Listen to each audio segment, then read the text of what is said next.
Hello folks, today I am going to tell you the chapter 2 of Ample Feud. So first go and watch the chapter 1 because if you will not understand the chapter 1, you will not be understand the chapter 2. So, chapter 2, Revenge of Heinous. The Devil Party accepted the timing and started to get ready. They called the army of Atlastan and did all kind of preparations. The 7 devils with the army of Atlastan gathered at one place. First whispered to Heinous, "Is this plan unknown to death?" He knows it was the answer. In this war, either we will die or Alice will die. And all of us are powerful. We have courage. We have done good or bad things that are marked in the history. We have some honor. Death have to take us to his palace. Then soon, it was time for the attack.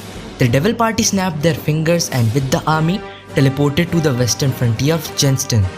The watch person jumped to his feet and yelled, "Oh Emperor, it's Heinous and the devils." Alice said nothing and wore his armor, called the troops of Jenston and started to protect the kingdom. Sabre let out a great piercing howl which marked the start of the Great War. Some infantry units were walking while the other, along with the archer units, were perched on the siege engines. And due to their high mobility, the cavalry units were the first to attack. Then the battering ram destroyed the gates and walls and all the units entered the residential area, then the industrial area, then the commercial area and then finally broke into the storage area.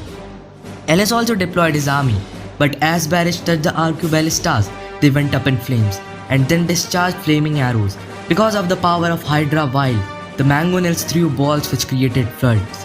Because of what? The projectile of Trebuchet created cyclones. There were chaos all around. Alice fought fiercely while Sabre aided the troops of Atlastan. The infantry units were bane of only other infantry units. Archer units were the bane of other infantry units and archer units. Cavalry units were the bane of archer units and other cavalry units, while the siege engines were only meant for destruction of the kingdom.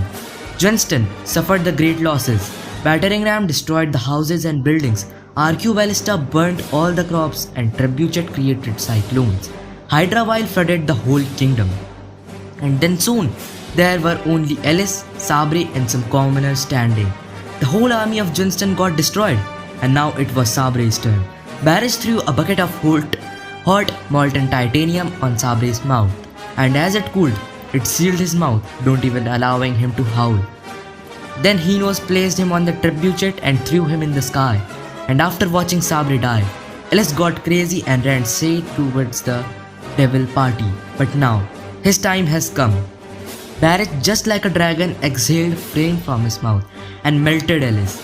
Then Hydra Vial threw some cold water on molten Alice, which made him an obsidian-like structure. Obsidian is a black-colored rock which is formed when lava cools very quickly. Then without thinking anything, Heinous punched Obsidian Alice so hard that he got splitted into 2 halves.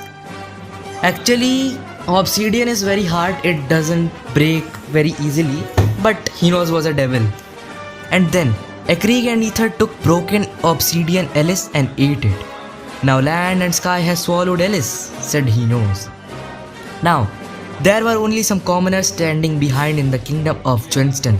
They all were yelling and crying for Alice, but there and the Devil Party's attention was caught by someone wearing a dark blue colored robe. It seemed that if a single drop of black color falls on this robe, it would turn fully black. The robe seemed to be too big for that man.